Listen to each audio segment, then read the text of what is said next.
नमस्कार, मैं हूं श्वेता सिंह और आप देख रहे हैं खबरदार। सबसे पहले खबरों को खबरदार के लेंस से देखते हैं। आज की सबसे बड़ी और सबसे चर्चित खबर है गैंगस्टर विकास दुबे की सरेंडर जैसी दिखने वाली गिरफ्तारी। विकास दुबे को आज उज्जैन के महाकाल मंदिर परिसर में गिरफ्तार कर लिया गया।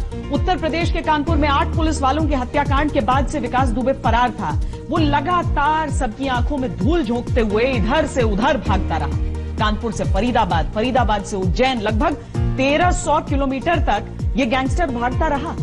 आखिर ऐसा कैसे हो सकता है कि कानपुर से फरीदाबाद और फिर उज्जैन तक किसी राज्य की पुलिस ने उसे देखा ही नहीं, और अंत में देखा तो उज्जैन के महाकाल मंदिर के गार्ड ने। 154 घंटे तक कानून के लंबे हाथ विकास तक क्यों नहीं पहुंचे? आज हम विकास दुबे की टेंपल रन का विश्लेषण करेंगे और इस अजीबोगरीब गिरफ्तारी की इनसाइड स्टोरी आपको बताएंगे।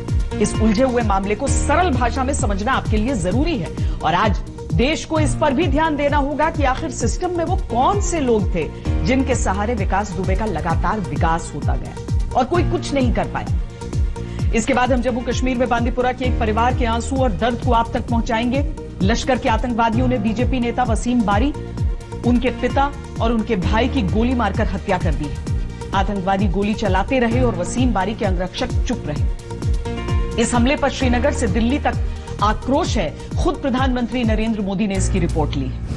इस हमले में पाकिस्तान परस्त आतंकवादियों की हताशा भी दिख रही है। ऑपरेशन ऑल आउट ने आतंकवादियों की कमर तोड़ दी है।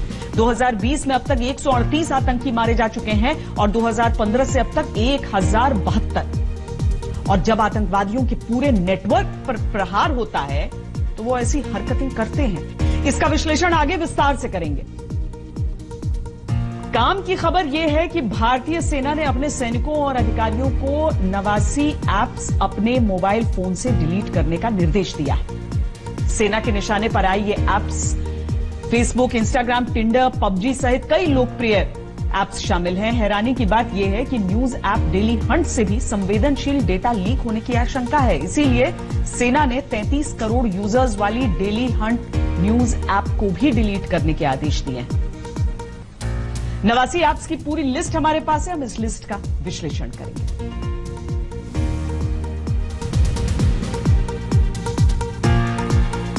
लेकिन खबरदार की शुरुआत विकास दुबे के उस टेंपल रन से करते हैं जो पिछले 7 दिन से चल रही थी। 2 जुलाई की रात को फिल्मी स्टाइल में विकास दुबे ने पुलिसकर्मियों पर ताबड़तोड़ गोलियां बरसाई थी। 8 पुलिसकर्मियों को मौत के घाट उतार देने वाला विकास दुबे गांव से भाग गया।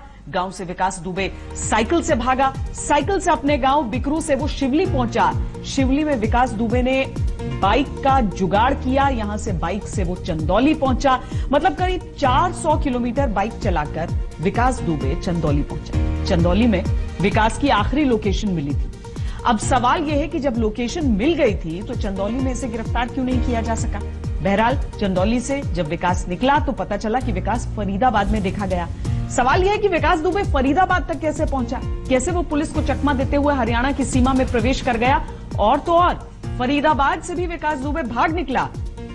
सवाल फिर वही उठता है कि फरीदाबाद में उसके साथी तो पकड़े गए, मगर वो कैसे बचकर निकल गया?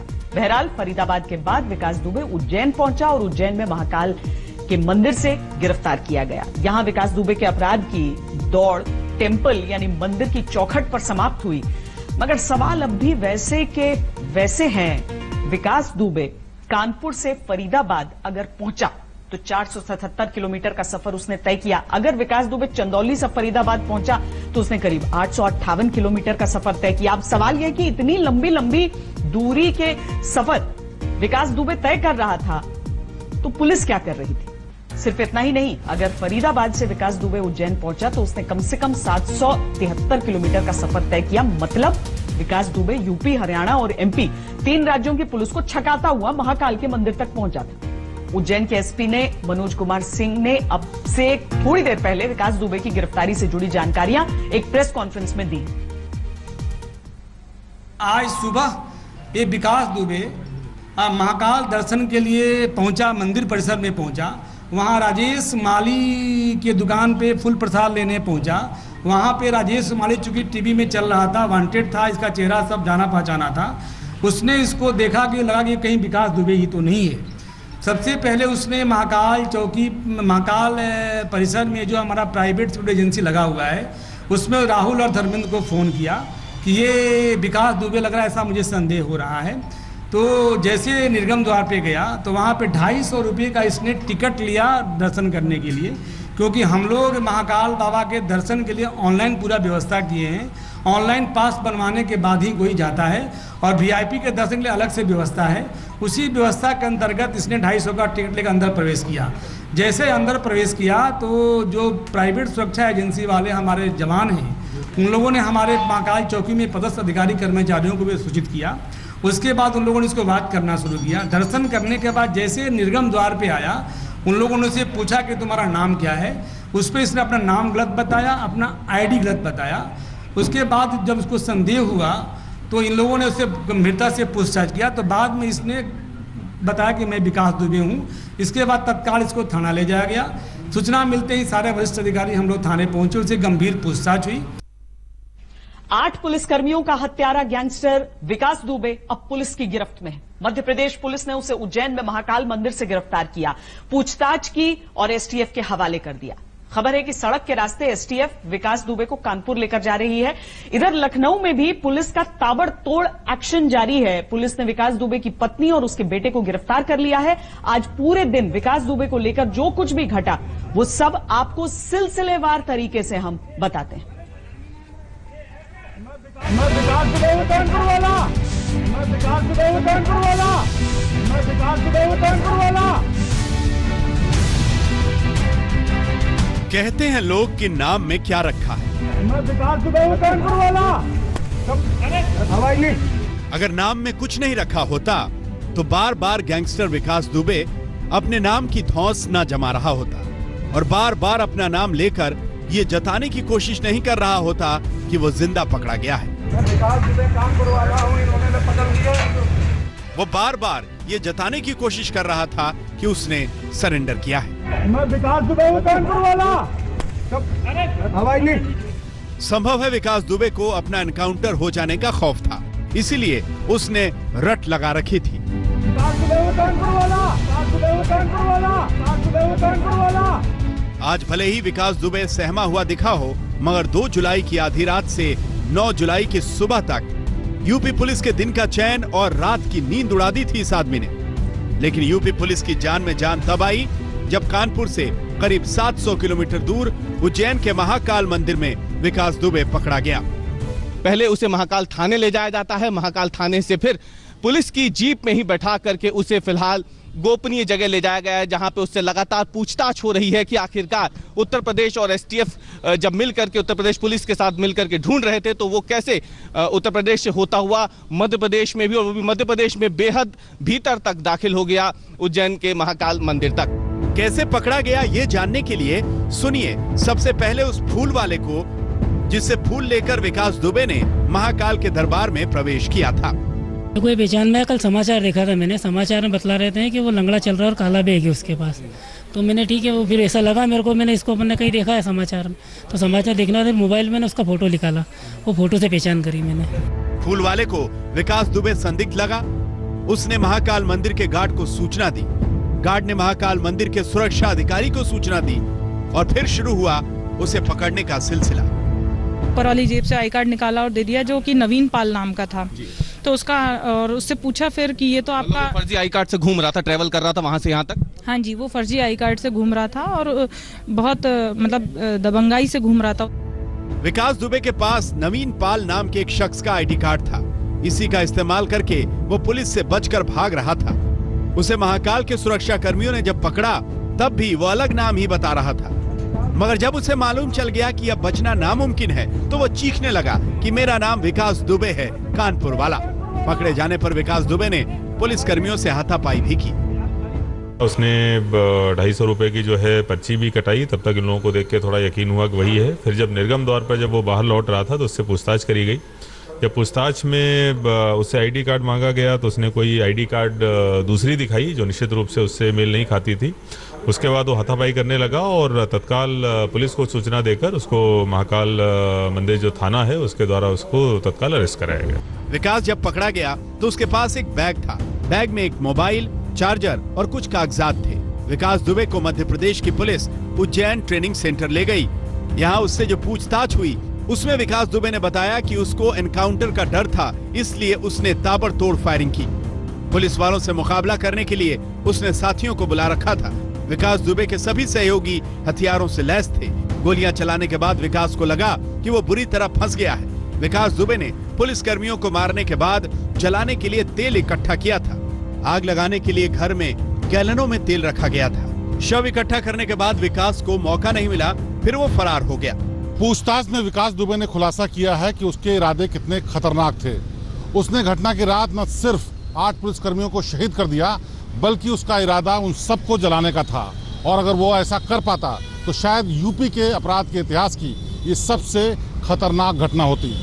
विकास दुबे ने अपने साथियों को अलग अलग भागने के लिए कहा था। रात में राजू नाम के एक साथी ने जेसीबी मशीन को बीच सड़क में पार्क किया था। विकास दुबे ने बताया है कि उसके पास क्रूड बम भी थे। शराब कंपनी के एक मैनेजर दोस्त ने विकास दुबे को उज्जैन बुलाया और मदद की। एमपी पुलिस ने मैनेजर आनंद तिवारी को हिरासत में ले लिया है, मगर विकास दुबे ने पूछताछ के दौरान शहीद सीओ देवेंद्र मिश्रा के बारे में जो कहा वो होश उड़ाने वाला है। विकास दुबे ने बताया कि देवेंद्र मिश्रा से मेरी नहीं बनती थी। कई बार वो मुझसे देख लेने की धमकी दे चुके थे। पहले भी बहस हो चुकी थी। विनय तिवारी ने भी बताया था कि सीओ तुम्हारे खिलाफ है, लिहाजा मुझे सीओ पर गुस्सा था। सीओ को सामने के मकान में मारा गया था। मैंने नहीं मारा सीओ को, लेकिन मेरे साथ के आदमियों ने दूसरी तरफ के अहाते से कूदकर मामा के मकान के आंगन में मारा था। पैर पर भी वार किया था, क्योंकि मुझे पता चला था कि वो बोलता है कि विकास का एक पैर गड़बड़ है, दूसरा भी सही कर दूंगा। सीओ का गला नहीं काटा था, गोली सिर के पास मारी गई थी, इसीलिए आधा चेहरा फट गया था।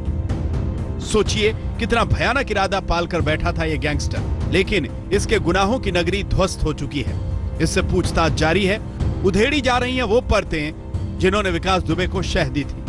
वांछित 5 लाख का इनामी विकास दुबे उज्जैन मध्य प्रदेश में गिरफ्तार होने की सूचना हमें प्राप्त हुई है। उत्तर प्रदेश पुलिस द्वारा न्यायिक तरीके से अग्रिम कार्रवाई की जा रही है। विकास दुबे के हर गुनाह का अब मुकम्मल इलाज होगा और ये भी पता चलेगा कि सिस्टम में वो कौन से लोग थे जिसके सहारे विकास दुबे का लगातार विकास होता गया और कोई कुछ नहीं कर पाया। उज्जैन से रवीश पाल सिंह और संदीप कुलश्रेष्ठ के साथ आज तक ब्यूरो। हैरानी तो होती है कि 154 घंटे तक पुलिस की नाक में दम कर देने वाला विकास दुबे पकड़ा भी गया तो नाटकीय अंदाज में। विकास दुबे गिरफ्तार होने से पहले पुलिस से 2 कदम आगे ही रहा। यह अलग बात है कि पुलिस ने विकास दुबे को पकड़ने से पहले उसके साथियों को चुन चुन कर मारा और गिरफ्तारी के बाद इस बात की जांच हो रही है कि वो कौन कौन से लोग हैं जिन्होंने विकास दुबे को छिपाने में मदद की।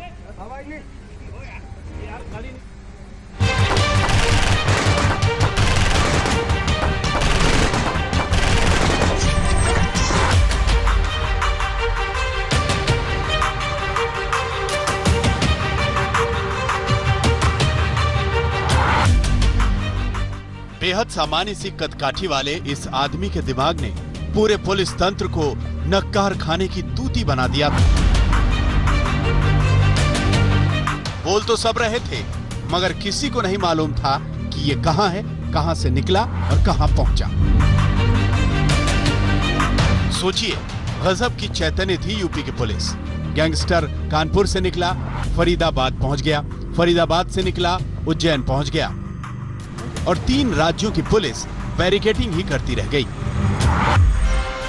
मगर अब जब पकड़ लिया गया है विकास दुबे तो परतें खुल रही हैं। पुलिस को लखनऊ के नंबर की एक कार मिली है। उज्जैन पुलिस को शक है कि विकास दुबे एक गाड़ी के जरिए उज्जैन पहुंचा। पुलिस ने गाड़ी को बरामद कर लिया है। गाड़ी लखनऊ के इंदिरा नगर के रहने वाले मनोज यादव के नाम पर दर्ज है। मारुति ब्रीजा है गाड़ी, ये है यूपी पासिंग है। और ये जो आप सामने तस्वीरें देख रहे हैं क्योंकि उस गाड़ी के साथ में है, तो ये वो गाड़ी है और गाड़ी पे बकायदा हाई कोर्ट का स्टिकर जो है वो यहाँ पे आप देख सकते हैं, ये यहाँ पे लगा हुआ है हाई कोर्ट का। और यूपी 32 के एस 1104 ये वो मारुति ब्रीजा गाड़ी है जो लावारिस हालत में खड़ी हुई थी उज्जैन के देवास गेट इलाके के एक होटल के बाहर। विकास दुबे और गाड़ी का कनेक्शन पुलिस खंगाल रही है। इसमें 2 वकीलों मनोज यादव और तेजपाल यादव के नाम सामने आ रहे हैं। ये इसमें कुछ नहीं है, सच्चाई कोई नहीं है। सच्चाई नहीं है तो आखिर वो गाड़ी वहाँ कैसे मिली, वो कब गए थे? वो कल गए थे, दर्शन करने के लिए गए थे। इसके पहले वो काम से गए थे, एमपी ही गए थे, लेकिन वो शिवपुर गए थे और उसके बाद फिर कल उज्जैन गए थे दर्शन करने के लिए, बस उसके बाद घर आना। ये सब गलत है। वो लॉयर एडवोकेट है लेकिन उसके लॉयर नहीं है। जिस वक्त विकास दुबे पकड़ा गया उस वक्त वो किसी बिट्टू भैया का नाम ले रहा था। पुलिस को शक है कि जिन 2 वकीलों से पूछताछ हो रही है उनमें से कोई एक बिट्टू भैया हो सकता है। बहरहाल पुलिस लगातार जांच कर रही है, मगर विकास दुबे की मां को संतोष मिला है कि उनके बेटे का एनकाउंटर नहीं हुआ। कह रही हैं कि महाकाल ने उसे बचा लिया।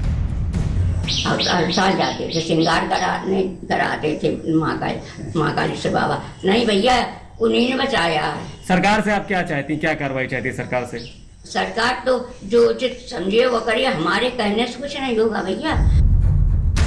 लेकिन विकास की किस्मत तय होना अभी बाकी है, क्योंकि गिरफ्तारी का मतलब कानून की चौखट तक पहुंचने की गारंटी नहीं। इसका नमूना आज सुबह ही दिख गया, जब फरीदाबाद से जिंदा पकड़े गए विकास के गुर्गे प्रभात का कानपुर लाते हुए रास्ते में एनकाउंटर हो गया।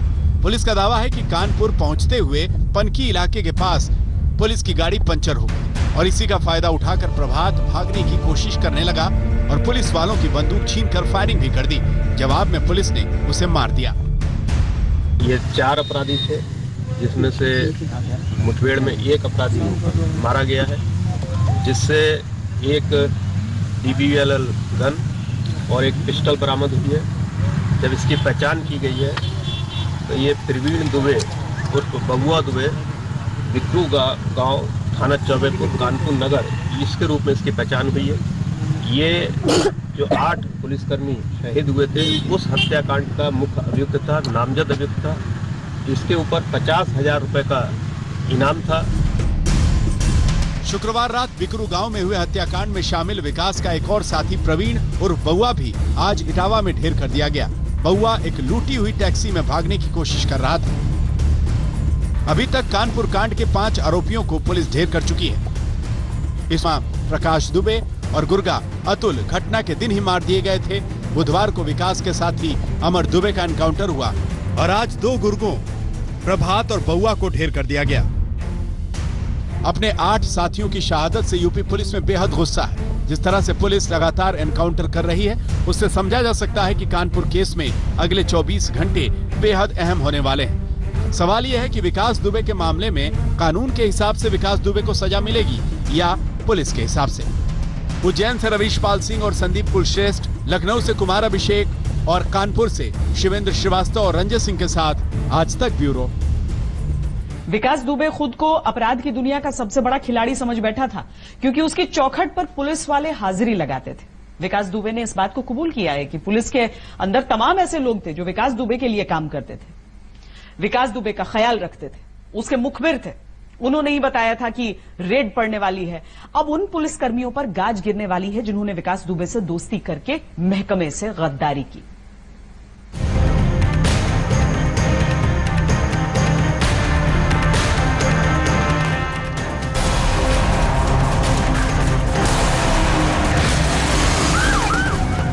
खाकी सिर्फ वर्दी नहीं होती, वो भरोसा होती लोगों को सुरक्षित रखने का। अपराधियों के सीने में भय पैदा करने का भरोसा होती है खाकी। मगर यहाँ तो विकास दुबे खाकी से खेल रहा था। वो खाकी के मान और सम्मान को रौंद रहा था। बावजूद इसके विकास दुबे की खुशामद में लगे थे खाकी वाले। विकास दुबे ने पुलिस को जो बताया वो यूपी पुलिस के लिए शर्मिंदा करने वाला है। पुलिस रेड करने वाली है, ये बात मुझे पुलिसकर्मियों ने बताई। पुलिसकर्मी लगातार मेरे संपर्क में थे। पुलिस से जानकारी मिलने के बाद मैंने हथियारों के साथ साथियों को बुलाया। सिर्फ चौबेपुर नहीं, आसपास के थानों की पुलिस भी मददगार थी। विनय तिवारी ने बताया था कि सीओ मुझसे नाराज हैं। लॉकडाउन के दौरान चौबेपुर थाने के पुलिस वालों का मैंने ख्याल रखा। पुलिस वालों को मैं खाना पीना खिलाता था, मदद करता था। गिरफ्तारी के वक्त भी विकास दुबे ने दिखा दिया कि उसका नेटवर्क कैसे पुलिस के नेटवर्क से ज्यादा तेज और आगे चलता है।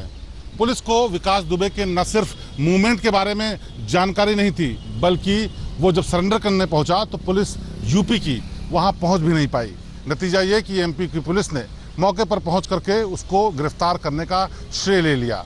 अब आगे की पूछताछ में भले ही यूपी पुलिस कितना ही खुलासा कर ले, लेकिन तोते की तरह विकास दुबे जो कुछ भी एमपी पुलिस के सामने रट रहा है, शायद वही बातें बाद में भी दोहराएगा। इन तस्वीरों में विकास दुबे जितना बेचारा दिख रहा है, उससे कई गुना ज्यादा बेचारी हो गई है यूपी की पुलिस। यूपी पुलिस के दामन पर विकास दुबे ने शर्मिंदगी के छींटे मार दिए हैं। 6 दिन की कोशिशों और धरपकड़ के बाद आखिरकार विकास दुबे को एमपी पुलिस ने पकड़ लिया, लेकिन ये नाकामी है यूपी पुलिस की कि वो तमाम कोशिशों, नाकेबंदी और नेटवर्क के बावजूद ऐसा करने में नाकाम रही। अब ये ऐसी एक घटना है जिसका भले ही श्रेय लेने की कोशिश यूपी पुलिस करे, लेकिन इसको सालों साल तक उसकी नाकामी के तौर पर जाना जाएगा। सोचिए ऐसा क्या किया होगा विकास दुबे ने कि उसके सामने वर्दीधारियों ने अपने ईमान को उतार कर टांग दिया। ऐसा क्या किया होगा विकास दुबे ने कि पुलिस वाले उसके अपराध पर सिर्फ आंखें नहीं बंद रखते थे, बल्कि अपराध में उसके हिस्सेदार भी बन गए थे। ये अफसोस की बात है, मगर सच है कि विकास दुबे की मुखबिरी करने के आरोप में चौबेपुर के एसएचओ गिरफ्तार है। चौबेपुर के थाने के ही पीठ प्रभारी के शर्मा गिरफ्तार है। चौबेपुर थाने के सभी 68 पुलिस वाले लाइन हाजिर हैं। आईपीएस अधिकारी अनंत देव का तबादला एसटीएफ से पीएससी में कर दिया गया। चौबेपुर के आसपास के 4-5 थानों के तकरीबन 200 पुलिस वालों पर शक की सुई घूम रही है। आरोप तो यही है कि कानून की हिफाजत करने की कसम खाकर वर्दी पहनने वाले पुलिसकर्मी दरअसल विकास दुबे की नौकरी कर रहे थे, लेकिन अपने माथे पर लगे कलंक को मिटाने के बजाय यूपी पुलिस अपनी पीठ थपथपा रही है। पूरी जांच व्यवस्था में ही झोल इसलिए भी नजर आ रहा है कि जहां से विकास दुबे गिरफ्तार हुआ, उस महाकाल थाने में भी एक रात पहले ही कई बदलाव हुए। क्या हुआ था, सुनिए। बुधवार रात 10:30 बजे उज्जैन के डीएम और एसएसपी मनोज कुमार महाकाल मंदिर पहुंचे थे। कल ही उज्जैन के 8 पुलिसकर्मियों का तबादला हुआ था। कल ही महाकाल थाने के एसएचओ का ट्रांसफर हुआ। महाकाल चौकी इंचार्ज का भी कल ही तबादला हुआ। बहुत संभव है कि यह सामान्य तौर पर किया गया ट्रांसफर हो, लेकिन इसकी टाइमिंग सवाल खड़े करती है। कुल मिलाकर ये समझिए कि विकास दुबे के मामले में पुलिसकर्मियों की सारी कोशिशें, सारे दावे और सारी तैयारियों की चिंदियां उड़ गई हैं। उज्जैन से रवीश पाल सिंह, संदीप कुलश्रेष्ठ के साथ शिवेंद्र श्रीवास्तव और रंजन सिंह, कानपुर, आज तक। 8 पुलिस वालों के हत्याकांड से ही विकास दुबे मुजरिम नहीं बना, बल्कि विकास के गुनाहों की सूची 1990 से ही कानपुर पुलिस के पास मौजूद है। उस पर लगे इल्जाम छोटे मोटे भी नहीं हैं। कई बड़े हत्याकांड में वो कटघरे में रहा है, लेकिन विकास दुबे का नाम कानपुर के टॉप 10 अपराधियों में भी नहीं दर्ज था। बीते 20 साल में उत्तर प्रदेश की सत्ता में आई हर एक पार्टी के नेताओं के साथ उसके कनेक्शन की बात हो रही है, और यही विकास के अब तक बचे रहने की वजह भी नजर आ रही। सरकार तो जो उचित समझे वो करिए, हमारे कहने से कुछ नहीं होगा भैया। जो सरकार, इतनी बड़ी सरकार है, उस टाइम पे वो भाजपा में है नहीं, वो सपा में इस टाइम। गैंगस्टर विकास दुबे की गिरफ्तारी के बाद उसकी मां की ये एक सहज टिप्पणी है, लेकिन व्यवस्था में अपराध और राजनीति के गठजोड़ का निचोड़ है इसमें। सरकार तो जो उचित समझे वो करिए, हमारे कहने से कुछ नहीं होगा भैया। जो सरकार, इतनी बड़ी सरकार है, उस टाइम पे वो भाजपा में है नहीं, वो सपा में इस टाइम। विकास दुबे तकरीबन 3 दशकों से अपराध में लिप्त रहा है। 2-3 जुलाई की रात 8 पुलिस वालों के हत्याकांड से पहले 60 एफआईआर उसके खिलाफ दर्ज हो चुकी थी। लेकिन व्यवस्था का मजाक देखिए, कानपुर के थाने में टॉप 10 अपराधियों में उसका नाम नहीं था। साल 2000 से विकास पर लगे गुनाहों के छींटे बेहद बदनुमा है, लेकिन बीएसपी से लेकर समाजवादी पार्टी और बीजेपी के नेताओं से उनके संबंधों के आरोप हैं। विकास दुबे ने राजनीति को जिस तरह अपनी ढाल बनाकर रखा था, उसे समझाने के लिए विकास का एक पुराना बयान ही काफी है। आप पार्टी चेंज कर लीजिए बीएसपी और पार्टी में आ जाइए। कई पार्टियों ने ऑफर की है, तो रूरल पार्टी का प्रेशर तो मान लीजिए जानते हैं, जाता रहता ही है। लेकिन चूंकि बसपा मेरा अपना घर था जिसमें 12 साल से मैं रह रहा हूँ, और वहाँ के एक्स चीफ, जो पहले chief minister, ex chief minister हैं, जो हमारी बसपा सुप्रीमो है बहन जी, बाई नेम बाई फेस जानती हैं हमको, 100 आदमी बुलाती हैं। विकास दुबे का ही एक और बयान राजनीति में उसकी पैठ की पोल खोलता है। ये जो थाने में जो है तुम्हारे भी एफिडेविट पढ़ रही हैं, तो इसको देने के लिए क्या तुमने कोई दबाव बनाया था किसी के ऊपर? दबाव जैसा नहीं, लेकिन अपना प्रयास किया था हमने, जो है अपने लोकल लीडर्स और उनसे है जो अपने हमारे यहाँ के प्रबुद्ध लोग हैं उनसे किया था मैंने। कौन कौन है? जैसे हमारे लोकल विधायक हैं भगवती प्रसाद सागर जी हैं और अभिजीत शांगा जी हैं एमएलए, और हमारे ब्लॉक प्रमुख हैं राजेश कमल जी, और जिला पंचायत अध्यक्ष हैं गुटन कटियार जी, और प्रधान लोग भी हैं 2, 3, 4, 5 लोग। ये वीडियो 2017 की एसटीएफ की पूछताछ का बताया जा रहा है। विकास कानपुर के चौबेपुर के जिस एमएलए भगवती सागर और बिठूर के विधायक अभिजीत सिंह सांगा का नाम ले रहा है, दोनों बीजेपी से ताल्लुक रखते हैं। मैंने कभी भी इसका पक्ष नहीं किया है, और ये तो वैज्ञानिक युग है, कॉल डिटेल निकलवा ली जाए और ये जिले से लेकर के प्रदेश और देश के जितने भी अधिकारी हैं उनसे पूछा जाए कि क्या भगवती प्रसाद सागर जी ने कभी इसके फेवर में कभी कोई किसी अधिकारी को कोई सिफारिश की। विकास की पत्नी ऋचा दुबे के समाजवादी पार्टी से 2015 में पंचायत चुनाव लड़ने का दावा भी हुआ था। 2015 में ऋचा 20,000 रुपयों की पर्ची कटाकर समाजवादी बनी थी, ऐसे दावे भी हैं। जाहिर है विकास को राजनीतिक संरक्षण नहीं मिला होता, पुलिस में उसके भेदिए नहीं होते, तो जैसे संगीन गुनाहों के इल्जाम उस पर लगे हैं उसमें उसका छूटना मुमकिन नहीं हो पाता।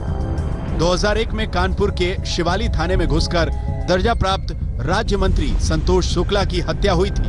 हत्याकांड में 2 पुलिस वालों की भी जान गई थी, लेकिन गवाह बनाए गए सभी 19 पुलिस वालों ने अदालत में विकास दुबे की मदद की और वो सबूतों के अभाव में बरी हो गया। ऐसे जघन्य हत्याकांड से पहले कानपुर के शिवाली में ही ताराचंद इंटर कॉलेज के सिद्धेश्वर पांडे की हत्या में विकास का नाम उछला। साल 2000 में जेल में रहने के दौरान राम बाबू यादव नाम के व्यक्ति की हत्या का आरोप भी विकास दुबे पर लगा। 2002 में आरोप लगा कि विकास ने शिवली पंचायत के पूर्व अध्यक्ष लल्लन वाजपेयी के घर में बम फेंके। लल्लन तो बच गए, लेकिन उनके 2 सहयोगी मारे गए। 2004 में केबल व्यवसायी दिनेश दुबे के हत्याकांड में विकास का नाम उछला।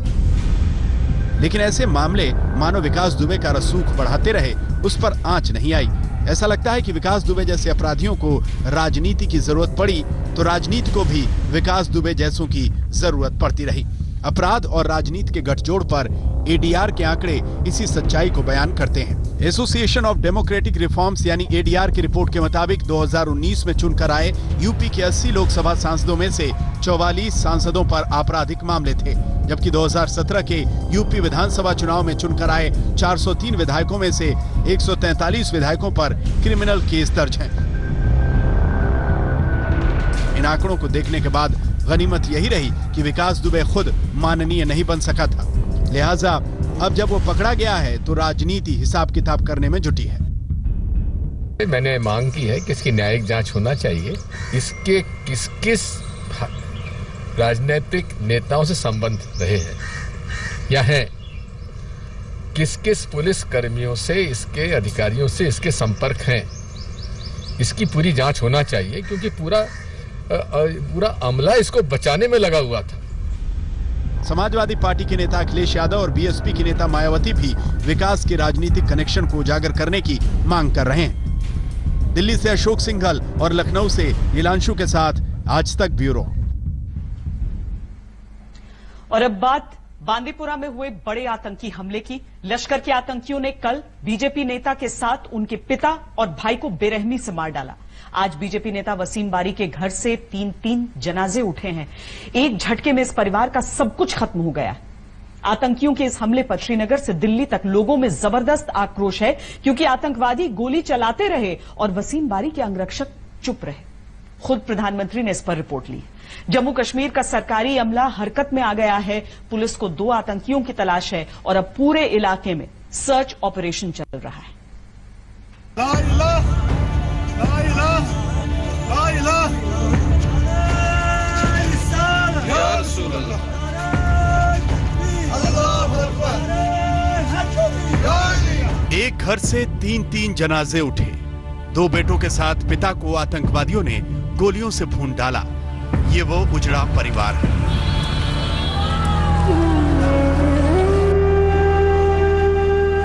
घर में अब कोई पुरुष नहीं बचा। बची है तो आंगन से उठती दर्द की चित्कार। जो भी सुनेगा वो पूरी तरह सिहर उठेगा। आतंकियों के कायराना हमले के शिकार होने वाले बीजेपी के पूर्व जिला अध्यक्ष वसीम बारी, उनके पिता बशीर अहमद और भाई उमर बशीर का ये घर है। अब यहाँ सिर्फ मातम ही मातम है। 8 जुलाई की रात 2 आतंकवादियों ने इन्हें तब निशाना बनाया जब वो अपने घर के ग्राउंड फ्लोर पर मौजूद दुकान में थे। पुलिस के मुताबिक 2 आतंकी मौके पर आए और अपनी पिस्टल से गोलियां बरसाकर तीनों को मार दिया। दरअसल वसीम बारी के घर के ग्राउंड फ्लोर में दुकानें बनी हुई थी। यहीं एक कमरे में उनकी सुरक्षा में लगे जवान रहते थे। घर की पहली मंजिल में परिवार के सदस्य रहते थे, वहीं दूसरी मंजिल में वसीम बारी का दफ्तर था। देखने के बाद ये लगता है कि ये प्री प्लान अटैक है। और कल जब शाम में 7:45 बजे जो वसीम वार साहब अपने रिलेटिव के यहाँ से घर वापस आए तो पहले घर में ऊपर गए, उसके बाद दुकान पर आए। उनके पीएसओ सारे अपने रूम में चले गए। जिस टाइम दुकान में आए उस टाइम उनका भाई था, उनके फादर भी वहाँ पे थे। और मिलिटेंट एक आया, पिस्टल से बहुत क्लोज रेंज से फायर किया, जिसमें तीनों आदमी को वाइटल पार्ट यानी सर में गोली लगा है। उनको हॉस्पिटल ले गया, रास्ते में उनका डेथ हो गया। ये बात हैरान करने वाली है कि हमले के वक्त वसीम बारी के घर पर उनके 10 अंगरक्षक मौजूद थे, लेकिन कोई गोलियों की आवाज सुनकर कमरे से बाहर नहीं निकला। सब के सब अंदर ही दुबके बैठे रहे। पिता और पुत्र कल शाम को करीब 9 बजे जब इस दुकान पर थे तो वहीं पर अंधाधुंध उन पर गोलीबारी हुई, जिसमें वो मारे गए और उसके बाद इस पूरे इलाके को सील कर दिया गया है। आप देख सकते हैं यहाँ पर पुलिस की तैनाती है, पीछे सभी लोग हैं, इनसे पूछताछ हो रही है, पुलिस की तरफ से इन्वेस्टिगेशन हो रही है। हमले के बाद प्रशासन ने सबसे पहले बीजेपी नेता के 10 अंगरक्षकों को गिरफ्तार कर लिया। इन पर हमले के वक्त कायरता दिखाने और लापरवाही बरतने का आरोप है, लेकिन पुलिस साजिश के एंगल से भी जांच कर रही है। ये भी हैरान करने वाली बात है कि बीजेपी नेता के घर से महज 40 गज की दूरी पर अवंतीपोरा का थाना भी है, जहां गेट पर 24 घंटे सुरक्षा बल तैनात रहते हैं, लेकिन हमले के वक्त कहीं से कोई जवाबी कार्रवाई नहीं हुई।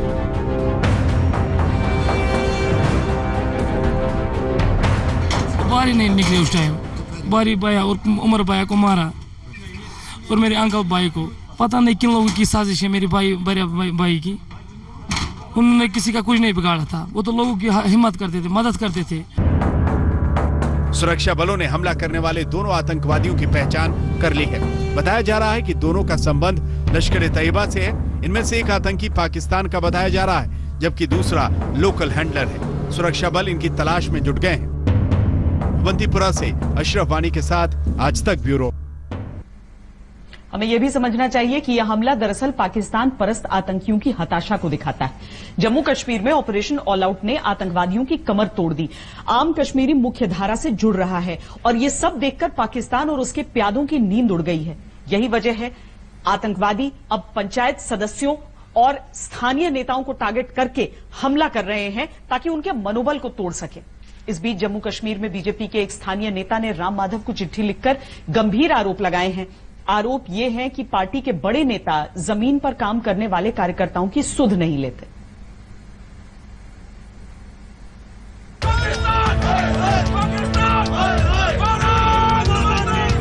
पिता भाई समेत बीजेपी नेता के मर्डर से देश में आक्रोश भी है। पाकिस्तान के खिलाफ उबाल है।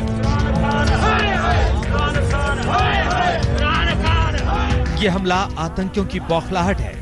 पाकिस्तान लाख कोशिश कर ले, लेकिन ना सुरक्षा बलों का मनोबल गिरेगा और ना ही कश्मीर में शांति और प्रगति से जोड़ने की मुहिम धीमी पड़ेगी। ये पाकिस्तान के दहशतगर्दों ने बहुत बड़ा जुल्म और बहुत बड़ा कायराना हमला किया है, गिदड़ों की तरह, चोरों की तरह। इस हमले के बाद प्रधानमंत्री ने पूरी रिपोर्ट ली। पीएम ने केंद्रीय मंत्री जितेंद्र सिंह को फोन करके घटनाक्रम को समझा, परिवार वालों के प्रति संवेदना व्यक्त की। केंद्रीय मंत्री डॉक्टर जितेंद्र सिंह ने ये जानकारी देते हुए ट्वीट किया। पीएम मोदी ने फोन पर वसीम बारी की हत्या के बारे में जानकारी ली है। उन्होंने वसीम के परिवार के प्रति संवेदना भी व्यक्त की। जम्मू कश्मीर में बीजेपी के स्थानीय नेता और सरपंच लगातार आतंकियों के निशाने पर हैं। अब तक 4 बड़े हमले अंजाम दिए गए। 8 जुलाई को अवंतीपुरा में बीजेपी नेता वसीम बारी समेत 3 की हत्या की गई। 7 जुलाई को अनंतनाग के जिलाध्यक्ष गुल मोहम्मद मीर आतंकी हमले में मारे गए। 22 अगस्त 2018 को पुलवामा के जिलाध्यक्ष सबीर अहमद पट को आतंकी हमले में मारा गया। 5 नवंबर 2017 में शोपिया के जिलाध्यक्ष गोवर भट्ट आतंकी हमले में मारे गए।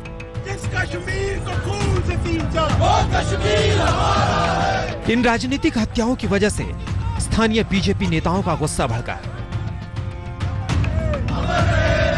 कुलगाम जिले के बीजेपी प्रवक्ता विजय रैना की राम माधव को लिखी चिट्ठी इसी बेचैनी को जाहिर करती है। विजय रैना राम माधव को लिखते हैं, मुझे खेद है लेकिन हम गोलियों के बीच जमीन पर काम कर रहे हैं। आप दूसरे नेताओं के साथ साथ निर्दोष पार्टी कार्यकर्ताओं के खून पर राजनीति करने के अलावा कुछ नहीं कर रहे हैं। आप लोग उनकी हत्या के लिए जिम्मेदार हैं। एक एक करके हमारे कार्यकर्ता मारे जा रहे हैं, लेकिन उनकी सुरक्षा की कोई व्यवस्था नहीं है। बीजेपी कार्यकर्ताओं की सुरक्षा में तैनात जम्मू कश्मीर पुलिस के पीएसओ आत्मसमर्पण किए हुए आतंकी हैं और अब तक आतंकवादियों से जुड़े हुए हैं। इस चिट्ठी को समझे तो पंचायत सदस्य आतंकियों के आसान टारगेट हैं। आतंकी इन स्थानीय नेताओं को शिकार बनाकर मुख्य धारा से जुड़ने वाले लोगों के मनोबल को तोड़ने की कोशिश कर रहे हैं। इस तरह का जघन्य अपराध को तो हम लोग माफ नहीं कर सकते। हम ये चाहेंगे कि लोग इसको समझें और इस गंभीर बाबत और मेरा संवेदना है पूरा फैमिली के साथ। नॉर्थ कश्मीर में बीजेपी नेता की हत्या कर आतंकवादियों ने सुरक्षा बलों को खुली चुनौती दी है। पाकिस्तान की शह पर आतंकवादी घाटी में राजनीतिक प्रक्रिया को पटरी से उतारने की कोशिश में है, लेकिन उसका ये मंसूबा ना पहले पूरा हो सका है और ना आगे होगा। अवंतीपुरा से अशरफ वानी के साथ शुजाउल हक, आज तक। अब आपको आंकड़ों की मदद से बताते हैं कि जम्मू कश्मीर में आतंकियों में इतनी दहशत क्यों है। इतनी बेचैनी और हताशा का गणित समझना बहुत सरल है। इस साल अब तक सुरक्षा बलों ने 138 आतंकियों का सफाया किया है। ऑपरेशन ऑल आउट के तहत आतंकियों को खोज कर हमारे जांबाज ढेर कर रहे हैं। वहीं साल 2015 से अब तक की बात करें तो सुरक्षा बलों ने 1000 से ज्यादा आतंकियों का सफाया कर दिया है। साल 2020 में 138, 2019 में 163, 2018 में 271, 2017 में 220, जबकि 2016 में 165 और 2015 में 115 आतंकियों को सुरक्षा बलों ने मार गिराया था। इस कार्रवाई की वजह से आतंकवादियों के पैर उखड़ रहे हैं और वो स्थानीय नेताओं पर हमले करते हैं।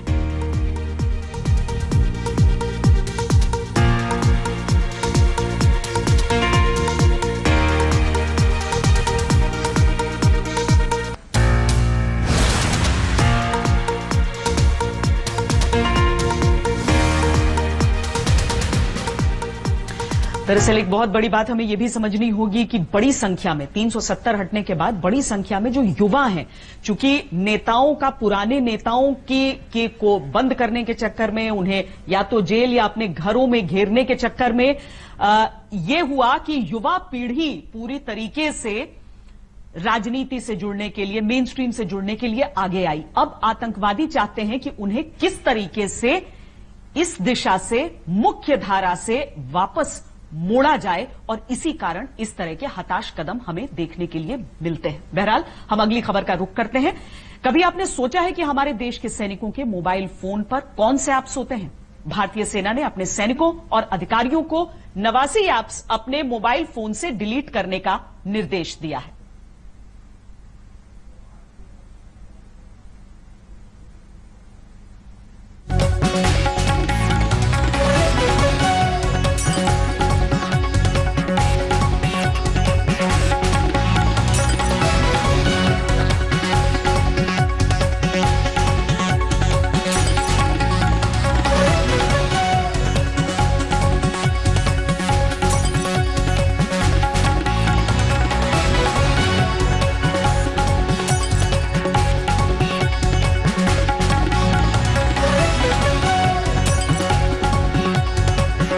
रिपोर्ट दिखाते हैं।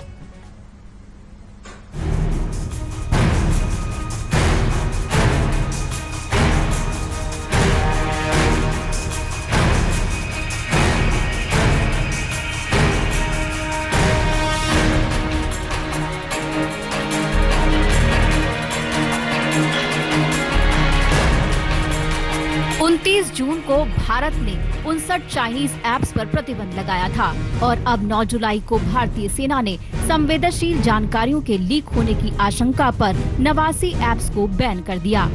भारतीय सेना ने अपने जवानों और अधिकारियों को निर्देश दिए हैं कि अगर वो सेना द्वारा लिस्ट की गई 89 ऐप्स का इस्तेमाल करते हैं तो इन्हें तुरंत अपने मोबाइल फोन से डिलीट कर दें। इनमें फेसबुक, इंस्टाग्राम, स्नैपचैट और ट्रू कॉलर जैसे लोकप्रिय ऐप्स और पबजी जैसा मशहूर गेम भी शामिल है।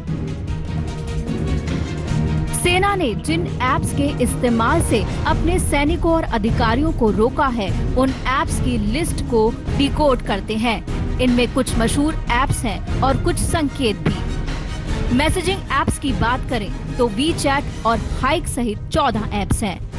डेटिंग ऐप्स की श्रेणी में टिंडर सहित 15 डेटिंग ऐप्स हैं। वीडियो होस्टिंग में टिकटॉक और लाइक की जैसी 4 ऐप हैं। हैरानी की बात तो ये है कि न्यूज ऐप भी प्रतिबंधित ऐप्स की लिस्ट में शामिल है। अलग अलग सोर्सेज से न्यूज को इकट्ठा करके पेश करने वाली ऐप डेली हंट का नाम भी प्रमुख है।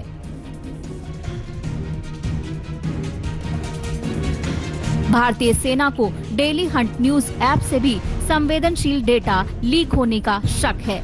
इस ऐप के 33 करोड़ यूजर हैं, लेकिन भारतीय सेना नहीं चाहती कि सैनिकों और सैन्य अधिकारियों के फोन में ये ऐप इंस्टॉल हो, इसीलिए इसे डिलीट करने के निर्देश जारी हुए हैं। वेब ब्राउजर्स में यूसी ब्राउजर को डिलीट करने के निर्देश हैं। वीडियो और लाइव स्ट्रीमिंग ऐप्स में बीगो लाइव, जूम और वीगो वीडियो सहित 7 ऐप्स हैं। यूटिलिटी ऐप्स में कैम स्कैनर और ट्रू कॉलर, ई कॉमर्स में क्लब फैक्ट्री और अली एक्सप्रेस जैसी 17 ऐप्स हैं। म्यूजिकल ऐप में हंगामा और song.pk और गेमिंग ऐप्स में पबजी और क्लैश ऑफ किंग्स जैसे ऐप शामिल हैं। सेना की लिस्ट की गई 89 ऐप्स में से कई एप्लीकेशंस उन 59 ऐप्स में भी शामिल हैं, जिन पर सरकार ने 29 जून को प्रतिबंध लगाया था। आर्मी के सैनिकों और अधिकारियों के फोन से राष्ट्रीय सुरक्षा से जुड़े संवेदनशील जानकारियां लीक हो सकती हैं। ऐसे में जासूसी करने का हर चोर रास्ता बंद करना जरूरी है। पिछले कुछ समय से सेना से संबंधित अधिकारियों को पाकिस्तान और चीन की इंटेलिजेंस एजेंसियों द्वारा निशाना बनाया जा रहा है, इसीलिए कदम जरूरी था। सेना ने इन ऐप्स को डिलीट करने के लिए जवानों और अधिकारियों को 15 जुलाई तक की डेडलाइन दी है। इन 89 ऐप्स में से जो चाइनीज ऐप्स हैं, उनसे तो और भी ज्यादा खतरा है, क्योंकि चाइनीज ऐप्स के सर्वर भारत में नहीं चीन में मौजूद हैं। इनके जरिए यूजर्स का डेटा चुराया जाता है। अब अगर भारतीय सैन्य अधिकारियों का डेटा चीन के सर्वर में जाएगा तो इससे देश की सुरक्षा और संप्रभुता को खतरा हो सकता है, क्योंकि वहां की कंपनियों से ये डेटा सीधे चाइनीज सरकार की जेब में चला जाता है और वो इसके आधार पर भारत से जुड़ी नीतियां बनाती है। चीन के नेशनल इंटेलिजेंस लॉ के तहत वहां की कंपनियां, संगठन और लोग खुफिया मामलों में चाइनीज सरकार की मदद करने के लिए बाध्य हैं। इससे पहले भी भारतीय सेना के जवानों को आधिकारिक कामों के लिए व्हाट्सएप इस्तेमाल न करने के दिशा निर्देश दिए गए थे और संवेदनशील मामलों को देखने वाले अधिकारियों से फेसबुक अकाउंट डिलीट करने को कहा गया था। सेना के जवानों और अधिकारियों को व्हाट्सएप, टेलीग्राम, सिग्नल, यूट्यूब और ट्विटर का इस्तेमाल करने की इजाजत दी गई है। हालांकि वो इन प्लेटफॉर्म्स पर अपनी सैन्य पहचान को जाहिर नहीं कर सकते हैं। सेना ने यह साफ कर दिया है कि 15 जुलाई तक सबको अपने फोन से ये ऐप हटा देने चाहिए। चीन और पाकिस्तान की तरफ से लगातार हैकिंग की कोशिशें हो रही हैं और ये माना जा रहा है कि सुरक्षा से संबंधित जानकारी बाहर आ सकती है। हाल ही में ऐसे भी केस हुए हैं जहां सेना के लोग इन ऐप्स के जरिए हनी ट्रैप किए गए हैं और काफी इंफॉर्मेशन लीक हुई है। कैमरा पर्सन सत्या के साथ अभिषेक भल्ला, आज तक। एक छोटे से ब्रेक के लिए रुक रहे हैं, रहिए खबरदार। नमस्कार, मैं हूं अंजना ओम कश्यप। हमें उम्मीद है ये वीडियो आपको पसंद आया होगा। लेटेस्ट खबरों के लिए यूं ही देखते रहिए आज तक और इस वीडियो के पसंद आने पर लाइक, शेयर एंड सब्सक्राइब करना ना भूलें।